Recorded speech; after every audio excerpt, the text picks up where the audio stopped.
Alors, je sais plus si je l'ai déjà dit ou pas, mais en cartographie, plus spécifiquement en cartographie numérique via les SIG, tout ou presque fonctionne avec les seuls points, lignes et surfaces. Ou presque. Et du haut de ces 60 ans d'existence, on ne peut pas dire que ce sont les SIG qui ont inventé ce triplet de formes, point, ligne, surface. Même si ça n'a absolument rien à voir avec ce dont je vais vous parler tout de suite, on peut dire que ça remonte à Kandinsky. Kandinsky, le peintre russe, professeur au Bauhaus, inventeur, pour certains, de l'art abstrait. Et il est à cet égard assez incongru de remarquer que, même derrière l'art dit abstrait, il y a, ou du moins il peut y avoir, une structure. Pour Kandinsky, tout est une histoire de points, de mouvements et d'intentions sur un support. Les fameux points et lignes sur un plan. Alors attention, comme je le disais, ça n'a pas grand chose à voir avec les points, lignes et surfaces, ou polygones d'ailleurs, on dit plutôt dans QGIS. Le point, pour Kandinsky, représente toute forme. La ligne, elle, représente toute force ou mouvement. Quant au plan, je vous laisse mettre pause sur cette vidéo pour voir ce qu'il entend par là, mais ça n'a carrément rien à voir avec ce que nous, on va en faire.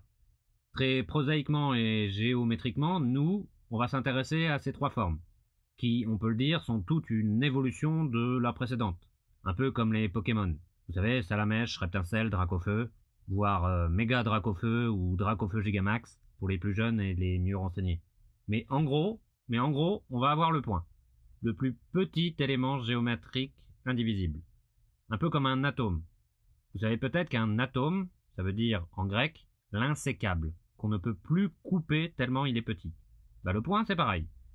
Ce point n'a pas de dimension, ni de longueur, ni de largeur, ni d'épaisseur, ni même de volume, nada. Sa seule caractéristique est sa position, en X et en Y, voire même des fois en Z. En géographie, on dit plutôt latitude, longitude et altitude. Après, on a la ligne, voire la droite ou la courbe. La ligne, c'est soit à la mode Kandinsky le mouvement d'un point entre deux positions, ou soit à la mode Euclide, c'est la jonction la plus courte entre deux points, le chemin le plus court. Comme le point, la ligne n'a pas de largeur, pas d'air ou pas de volume, ni même, mathématiquement, n'a pas d'épaisseur. Par contre, elle a comme seule caractéristique la position de ces deux extrémités, qui sont donc des points, et une longueur. Évidemment, on parlera de la position de chacun des points s'il y a plus de 2 points. Pour la surface, ça se complique un tout petit peu, parce que mathématiquement, ça peut être, comme avec l'histoire du point, une ligne en mouvement, mais ça peut également être ce qui relie 3 points dans l'espace. Donc la plus petite surface possible, ou la plus simple, à minimum 3 points, un triangle. Ces 3 points formant un plan plat. C'est d'ailleurs pour ça qu'une chaise, ou une table, qui a 4 pieds, peut être bancale, alors qu'un tabouret, qui lui a 3 pieds, ne peut physiquement et mathématiquement être bancal. Quand vous vous balancez sur une chaise à 4 pieds, en regardant cette vidéo, vous pouvez tomber en arrière et vous faire très mal. Quand vous vous balancez sur 3 pieds de votre tabouret, non, on peut pas. Et là, vous risquez rien. Bref, en cartographie, donc, on va trouver des points. Ici, une carte chinoise des étoiles. Tiens, au passage, sujet intéressant. On représente en cartographie, ici les étoiles, par des points, donc sans dimension, on l'a dit. Pourtant, les étoiles, elles ont une dimension, une longueur, une largeur, ou plutôt un diamètre, et sont parfois même plus d'une centaine, voire de milliers de fois plus grands que la Terre. Ça veut donc dire qu'un point peut représenter une surface ou un volume. Bon, techniquement, on représente le centre de ce volume, par exemple. Bon, voyez l'idée. Mais en cartographie, on a donc également des lignes. Ici, des courbes de niveau grave stylées. Bon, pas grand chose à rajouter là-dessus. Si ce n'est peut-être que généralement, on dit courbe de niveau et pas ligne ou droite de niveau. Étrange. Et que les courbes, on n'en parlera pas ici, mais les courbes ont une réalité mathématique way more complexe. Ce qui veut dire que, généralement, en SIG, on utilise plutôt des multilignes ou polylignes, ce qui veut dire plein de petits bouts de lignes, en gros, pour décrire une courbe, plutôt qu'une vraie courbe mathématique de Bézier ou je ne sais quoi. Un peu comme avec la géodésie et la triangulation de la Terre qu'on voyait dans la précédente vidéo. Plus on utilise de lignes, plus la fausse courbe se rapproche d'une vraie courbe. Bon, et en cartographie, on a également des surfaces, avec ici un exemple qu'on a déjà vu, les crues de la rivière du Mississippi. Bon là, intéressant de faire remarquer que ces surfaces sont plus constituées par des lignes qui se ferment sur elles-mêmes, c'est-à-dire que le premier point rejoint le dernier, plus qu'une série de points en mouvement.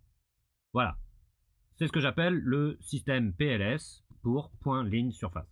Mais en cartographie, en vrai, on ne peut pas tout réduire à ces trois entités.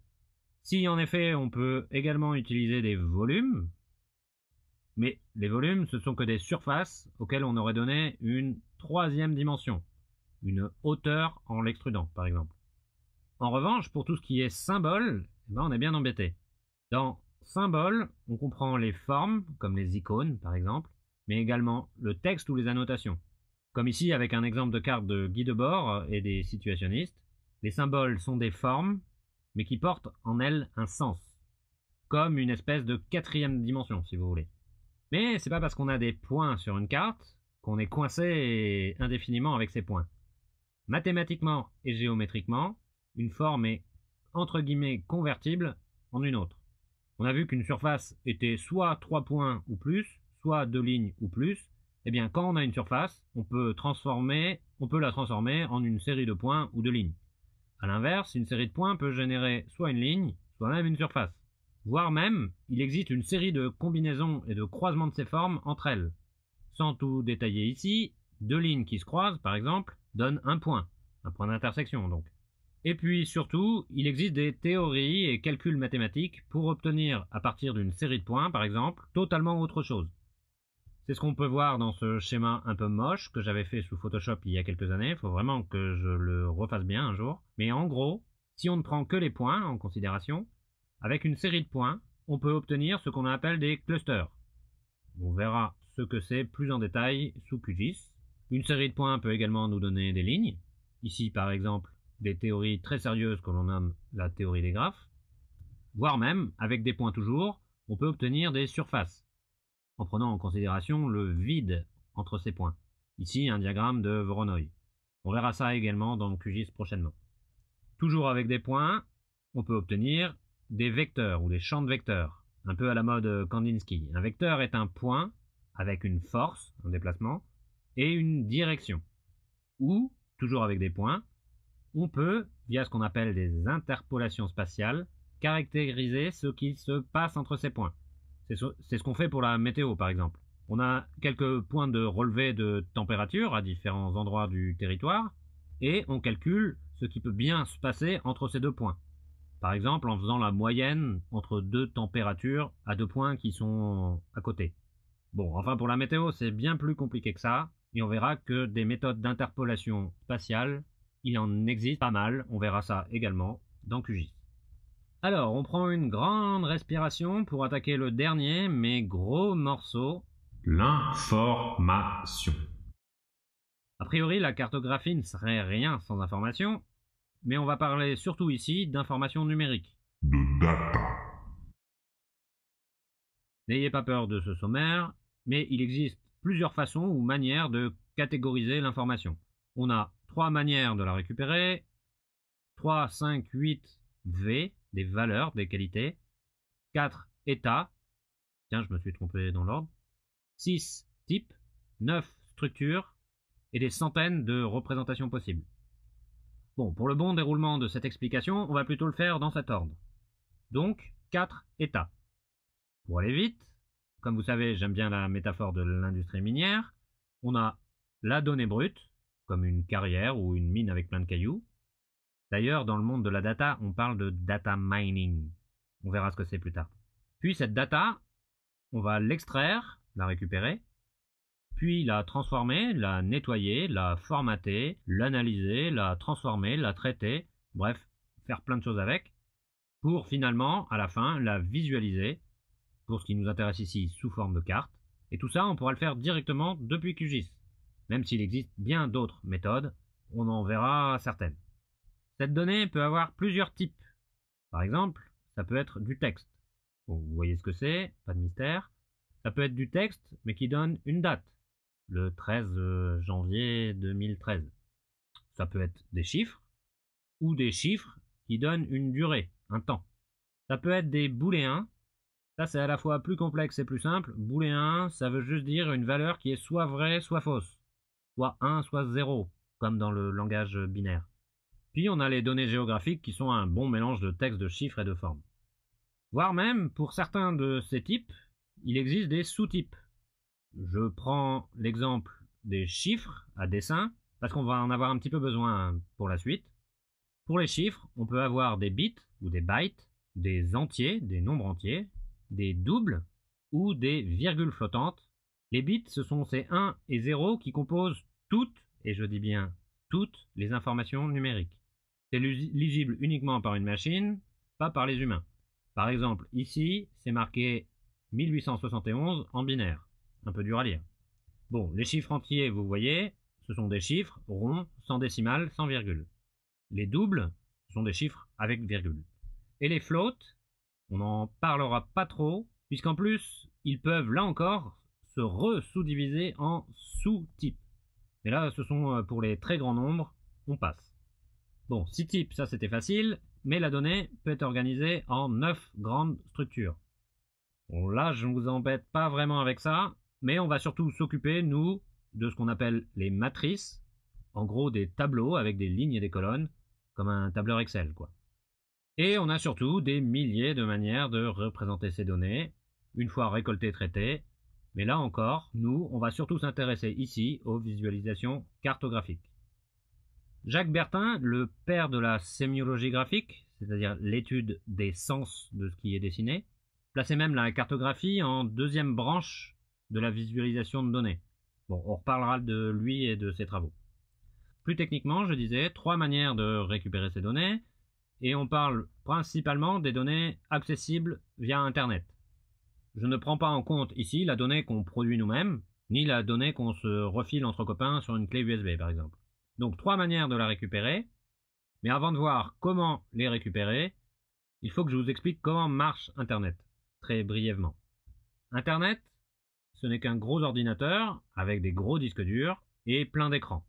Autant d'écrans qu'il y a d'utilisateurs. On trouve donc à gauche de ce schéma des serveurs, des disques durs en réseau, donc plus ou moins tous connectés les uns avec les autres, et à droite, des utilisateurs avec un ordinateur. Sur cet ordinateur, il y a un disque dur en local, de la mémoire vive, et surtout un moniteur pour visualiser ce que l'ordinateur nous dit. Et surtout, de quoi offrir une expérience utilisateur, c'est-à-dire un clavier, un pad, un écran tactile ou une souris pour interagir avec cet ordinateur et ses serveurs. Sur cet ordinateur, ou smartphone, c'est pareil, on a un navigateur internet qui va pouvoir à la fois envoyer et recevoir des requêtes. Et surtout, visualiser ces requêtes sur un écran via un site internet. Il existe plein de navigateurs internet, ici au milieu les principaux. Voilà, c'est à peu près tout. L'utilisateur veut interagir avec internet, alors il envoie une requête, du code, sans le savoir, en tapant une adresse URL ou en cliquant quelque part. Le navigateur va envoyer cette requête au serveur, et le serveur va répondre quelque chose qui sera affiché sur le moniteur de l'utilisateur. Donc une première manière de récupérer de la donnée sur Internet, c'est de cliquer sur un bouton de téléchargement sur le navigateur, Download. Et le serveur, en échange, va renvoyer un fichier, une image, un tableau Excel ou ce que vous voulez, ce que vous avez demandé en tout cas. Bon, là, facile, pas de problème. Deuxième grande méthode pour récupérer de la donnée, l'utilisateur va faire une demande un peu plus ciblée. C'est-à-dire qu'il va pas télécharger tout un jeu de données, il va faire une demande un peu plus complète au serveur. Le serveur va se demander à lui-même et renvoyer encore une fois des informations plus précises. Mais on ne peut pas vraiment demander à un serveur ce qu'il contient et où et comment est rangée l'information sur ce serveur, à part être un hacker informatique. Parce qu'on ne connaît pas toutes ces caractéristiques.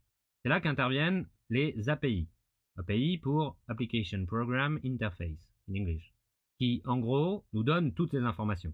On va nous dire comment dialoguer avec ce serveur et on va pouvoir en gros naviguer dedans. Et cette requête, vous l'avez compris, se fait côté serveur. Troisième méthode, un peu tendancieuse mais qui reste semi-légale, semi-bien vue, c'est ce qu'on appelle le scrapping. Le scrapping, en gros, c'est, puisqu'on ne peut toujours pas naviguer sur un serveur si on ne sait pas comment il est structuré, c'est donc faire croire à un serveur qu'on est un utilisateur. plusieurs même, plusieurs dizaines, centaines ou milliers d'utilisateurs virtuels. Un peu comme les emplois fictifs de la mairie de Paris dans les années 2000. Et une fois que le serveur, croyant avoir affaire à une vraie personne, répond gentiment à la requête demandée, on enregistre tout ça sur un disque dur en local pour récupérer ces informations. Il y a un gros flou juridique sur cette méthode. Certains la présentent comme du vol, puisque effectivement on peut récupérer l'entièreté du contenu d'un serveur comme ça. D'autres diront que ce n'est que récupérer de la donnée qui est de toute façon lisible et accessible par tous. Il n'y a pas là d'infraction, personne n'a forcé la porte, et personne n'aura volé de données confidentielles qui n'avaient pas à être partagées. Évidemment, il y aurait une troisième méthode, qui serait d'entrer illégalement sur ces serveurs, et de tout récupérer, mais là, on est très clairement dans du piratage, et c'est pas du tout le sujet de cette série de cours, et de toute façon, je n'ai aucune idée ni compétence pour savoir comment faire ça. Bon, et je le disais tout à l'heure, une quatrième, voire cinquième si on compte le hacking, méthode pour récupérer de la donnée sur Internet, c'est de produire soi-même ces données. Produire, ça veut dire pas mal de choses. Sur l'image à l'écran ici, ça parle surtout des données qu'on produit sans le vouloir, en naviguant tranquillement sur Internet, sans savoir que quelqu'un récupère tout ce qu'on fait ou ce qu'on recherche sur un navigateur. Mais ça veut dire également, tout simplement, prendre une photo, par exemple, ou regarder et relever ce qui se passe sur un site. Ici, je parle d'un site physique, pas d'un site internet, un lieu quoi. Ok, on va voir donc hyper rapidement les deux derniers chapitres sur la donnée, enfin les deux dernières catégories. Déjà, l'open data. Open data qui veut simplement dire de la donnée ouverte, libre, accessible et gratuite. Eh bien, dans tout ce qu'on peut récupérer sur des sites ou portails open data, il y a différentes qualités de données selon le format qu'on récupère. Par exemple, exemple un peu parlant, si vous récupérez de la donnée dans un fichier PDF, donc non éditable, bah c'est nul. Allez hop, une seule étoile. En revanche, si vous récupérez la même donnée sur un fichier Excel, ben là déjà c'est mieux. Vous pourrez la lire et la modifier sans problème. Je ne comprends pas vraiment en quoi le format CSV est mieux que Excel, peut-être parce qu'on peut l'ouvrir avec plus de trucs, Excel étant un logiciel propriétaire. Mais bon, le CSV, on verra ça aussi ce que c'est. Et en revanche, je ne vous parlerai pas du RDF et du load. Là, ça devient très très compliqué. Mais voilà, ce qu'il faut comprendre ici, c'est qu'il y a différentes qualités selon le format que l'on récupère. Et ça, sans parler de la donnée qu'il y a dedans. On peut récupérer par exemple un super fichier Excel avec rien dedans. Du coup, cette donnée deviendrait donc nulle. A l'inverse, on peut récupérer un immense fichier avec de la donnée super bien, mais en PDF, et auquel cas on pourrait quasiment rien en faire. Ce qui nous amène à, et dernier point promis, ce sont les différentes valeurs de la donnée. En gros, dans le vaste champ de la donnée, que l'on peut récupérer sur Internet, et c'est également valable pour la donnée qui ne vient pas d'Internet d'ailleurs, pour toutes les données on dira plutôt, tout ne se vaut pas. Des gens donc ont établi des critères de qualité qui commencent tous par un V, comme dans V pour Vendetta. Voilà! Vois en moi l'image d'un humble vétéran de vaudeville, distribué vicieusement dans les rôles de victime et de vilain par les vicissitudes de la vie. Ce visage, plus qu'un vil vernis de vanité, est un vestige de la vox populi aujourd'hui vacante, évanouie. Cependant, cette vaillante visite d'une vexation passée se retrouve vivifiée et a fait vœu de vaincre cette vénale et virulente vermine vantant le vice et versant dans la vicieusement violente et vorace violation de la pollution. Au départ, il n'y en avait que 3. On va parler de volume de données, c'est-à-dire la quantité, de variété, c'est-à-dire est-ce qu'on va trouver plein de formats différents, ce dont on vient de parler avec les étoiles de l'open source par exemple, de vélocité, c'est-à-dire la vitesse d'accès à ces données. Bon là, il faut bien comprendre qu'il y a des gens qui ont besoin d'accès en temps réel à certaines données. Nous, c'est pas trop notre cas. Donc la vélocité, on peut laisser tomber. Puis des gens en ont rajouté. J'aime bien cette image qui parle des 5 V de la donnée, mais qui en parle finalement de 6. Mais dans ces 6 V, il y a donc 3 nouvelles valeurs assez intéressantes. La véracité, à savoir si ces données sont vraies ou pas, ça peut être utile. La valeur, savoir si ces données nous sont utiles ou pas, ça peut être bien également. Pas la peine de récupérer de la donnée qui nous servirait à rien. Puis éventuellement la variabilité, savoir en gros dans quel contexte ont été fabriquées ces données et si éventuellement elles décrivent des contextes différents. Bon, et comme je le disais, il y a des gens qui vont encore plus loin. Ici, 8V avec la viscosité et la visualisation. On ne va pas détailler plus ici. Et j'ai même trouvé sur internet un exemple avec 10V, mais bon là, ça frise un peu le ridicule. Voilà pour les données, voilà pour les points, lignes, surface et opérations formelles. Une vidéo un peu longue encore et surtout très théorique. Prenez bien le temps de regarder cette vidéo, mais même s'il y a des choses pas claires, ne vous inquiétez pas, toutes les notions importantes dont je vous ai parlé ici seront vues dans des exemples applicatifs et pratiques, et je vous jure, tout deviendra plus clair. Enfin, j'espère, pour vous comme pour moi.